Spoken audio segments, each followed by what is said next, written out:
आप लोगों की औकात पत्तल चाटने की है तो आप टेबल पर बैठ के कैसे खाइएगा? आप मोदी नहीं मदारी है, झूठ बोलने की पैदाइशी बीमारी है, बता दो ना। अरे सत्ता के दलालों, हबसियों, भरबो, जो हराम का खाता है वो भाजपा का गुण गाता है। अमित शाह जी के पास करने को कुछ भी नहीं है और कहने को कुछ भी नहीं है। बोले तो बोले क्या, करें तो करे क्या, कन्फ्यूजन की स्थिति है। चूंकि भारत के प्रधानमंत्री कन्फ्यूज हैं, तो इन लोगों के हाथ में जो सत्ता मिली है, भाजपा आरएसएस वालों के हाथ में, जस्ट लाइक बंदर के हाथ में नारियल का फल मिलना जैसा ही है। ये उस फल का करें क्या? जब से ये सरकार में आए हैं 8 साल होने को है, 8 साल में ये सिर्फ राम राम राम राम की बात कहते, और राम की क्या जो आचरण था उस आचरण को अपने अंदर अगर समाहित किए होते, शायद अगर रामायण को पढ़े होते, अगर रामायण को अगर समझे होते, तो आज भारत की सारी समस्याओं का समाधान हो जाता। आज वो खुद भारत के लिए सरदर्द बना हुआ है। भारत के लिए एक सबसे बड़ा समस्या है भाजपा। आप एक बात बताइए, आपने क्या लागू होने की बात की? अब फिर से बोलो। सीए क्यों लागू हो? क्यों लागू? क्या दिक्कत है? सीए में तो नागरिकता दे रहे ना, किसी छीन थोड़ी रहे। अच्छा, अपने मुंह में ला लिया, पहुना के मुंह में अच्छा लिए हैं? आप 3 देश से लाने की बात कर रहे हैं, यहाँ के हिंदुओं को सरकारी नौकरी दे रहे हैं। पाकिस्तान में हिंदुओं को खाना नहीं मिल रहा, तो हिंदुस्तान के हिंदू को क्या काजू पिस्ता बादाम की रोटी, शाही पनीर की सब्जी या रसमलाई मिल रहा है? आप बताओ ना। आज भी गैस के दाम 50 रुपये बढ़ा दिए गए। कुछ दिन पहले 125 रुपये कॉमर्शियल सिलेंडर के दाम बढ़ा दिए गए।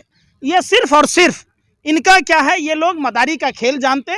ये सावरकर गोडसे के लोग सिर्फ लोगों को बहकाना जानते, लोगों को बरगलाना जानते। जो हराम का खाता है वो भाजपा का गुण गाता है। रामदेव साधु के बेस में लुटेरे हैं देश में। सलवारी बाबा का जो साइकिल पर मट्ठा बेचता था, आज वो हिंदुस्तान का सबसे बड़ा उद्योगपति हो गया। आप बताओ, गाय के मूत्र बेचने में मेहनत लगता है कि गाय का दूध? अरे आपको किसने मना किया? बता दो ना। अरे सत्ता के दलालों, हबसियों, भरबो, बता दो कि बाबा रामदेव करोड़पति कैसे हुआ? हिमालय गोद में नमक नहीं सरा था, रामदेव के यहाँ आते ही सरने लग गया। बाबा सिर का दवाई, कैंसर का दवाई, सब दुनिया के सब बीमारी का अगर दवाई है तो ये अपना 1.25 से 2 तो कर लेते, पूरा आग तो खोल लेते। लेकिन आपको ये भी प्रॉब्लम है ना, कोई गरीब हो अमीर हो जाए तब भी प्रॉब्लम है, कोई अमीर गरीब हो जाए। पूरे देश को गरीब बना के अगर किसी एक आदमी को अमीर बनाया जाए तो प्रॉब्लम नहीं होगा। अरे बेशर्मो, पूरा देश को गरीब बना दो। पूरा देश को रामदेव ने बनाया। सब पूरी जो चौकड़ी है, जो 7 साल पहले रामलीला मैदान में आंदोलन में बैठा था, सब साजिश करते गोवलकर के सिद्धांत को माना और एक बहुत बड़ा आंदोलन किया गया। 95% लोगों को गरीब बनाया गया, 5% लोगों के हाथ में सत्ता का केंद्रीकरण दिया गया। आज बताइए, पवन हंस कितने की कंपनी थी, कितने में बेची गई? LIC कितने की कंपनी थी, कितने में बेची गई? आप जब देखिएगा, जानबूझकर देश की तमाम संस्थाओं को डुबोने का कुत्सित प्रयास किया जाता है। एक बात बताइए, पूरे देश में रामदेव को ही कौड़ी के दाम में जमीन क्यों दिए गए? आप बता दीजिए, आपको मिला क्या, हमें मिला क्या? अरे भाई बता दीजिए ना, हमको भी दिला दीजिए, हम भी करेंगे। क्या चैरिटी करता है? लवराई करते हो, चल जाओगे वहाँ। आपका भी 2265 करोड़ रुपया फ्री कर देगा, माफ कर देगा NPA में, करवा लेना। यहाँ गाय उधार नहीं मिलता है, रिक्शा उधार नहीं मिलता है लोगों को, और उसको 22 रुचि सोया गोल्ड का माफ कर दिया। नहीं दिखा आपको? अरे नहीं दिखा? अरे हमारा तो लोन नहीं है, आपका लोन है। हमको तो लोन नहीं मिल रहा है। बता दो, दिला दो। अगर आपका लोन लिए हुए हैं, लोन मिल ही नहीं रहा है आम आदमी को।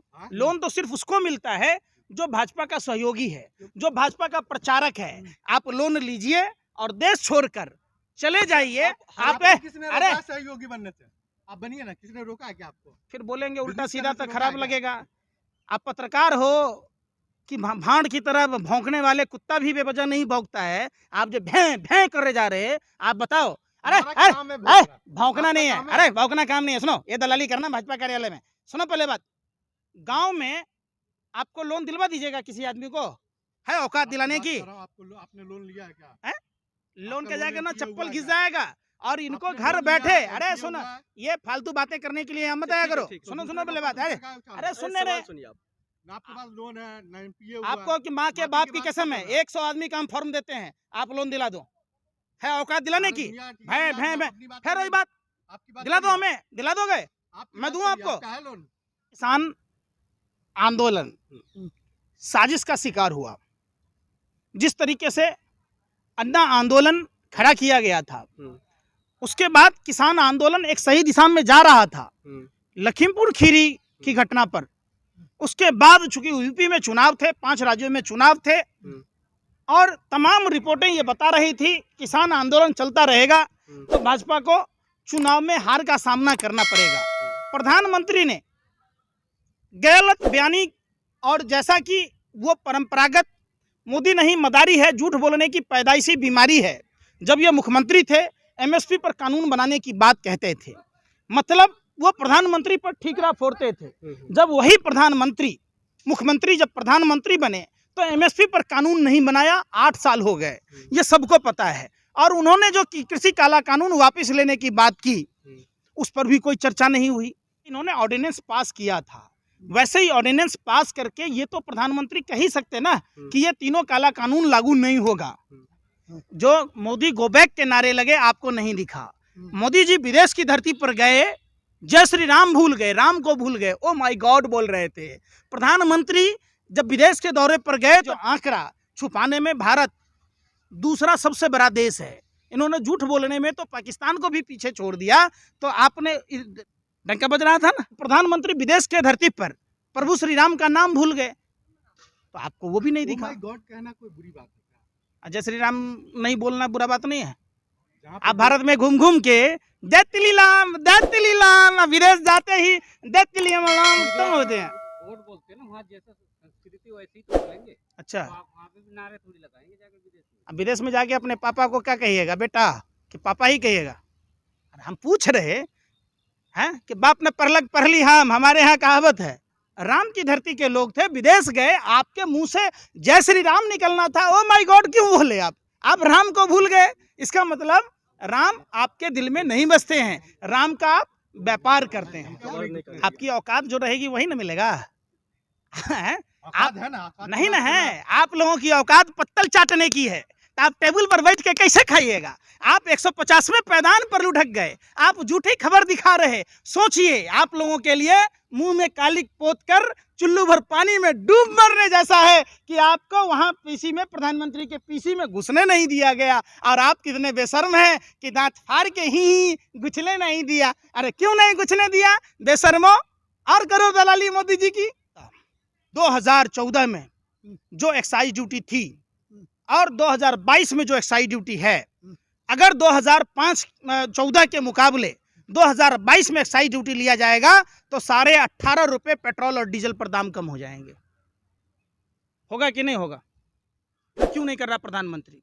जब, अरे सुन तो लो यार, कब किया? जब हरियाणा में, हिमाचल में वोट का चोट पड़ा, जैसे ही 5 राज्यों में चुनाव के नतीजे आए, 4 राज्यों में इनको जीत मिली, महंगाई बढ़ गई। वही वाली बात है ना कि कुछ मेढकों को जब आप बिल्कुल गर्म पानी में डालेंगे, समझिए, तो वो उछल के भाग जाएगा, और जब ठंडा पानी में डालेंगे, धीरे धीरे टेम्परेचर बढ़ाएंगे, तो वो उस पानी के साथ एडजस्ट कर जाएगा और वो नहीं भाग पाएगा। ये मोदी सरकार यही काम कर रही है। हर दूसरे दिन, तीसरे दिन 80 पैसा, 10 पैसा, 80 पैसा, 10 पैसा। आप लोग हैं बेशरम।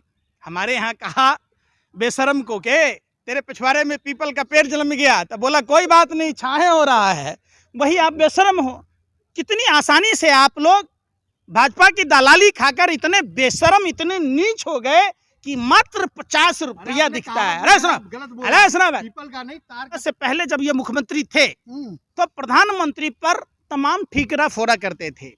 आज तो खुद प्रधानमंत्री हैं, फिर मुख्यमंत्री पर ठीकरा फोड़ रहे। इसका मतलब 2014 की सरकार अच्छी थी, गलत बोल रहे थे प्रधानमंत्री। आए कि नहीं बोल रहे थे, तभी तो हमारी चड्डी पर से फुल पैंट था। ये तो बोल बोल के हमारी चड्डी पर से जो पैंट थे उतार ही दिया है। ये तो शुक्र है, और थोड़ा बोलेगा तो चड्डियों बिक जाएगा। आप लोग यही चाहते। लेकिन अभी पंकज जी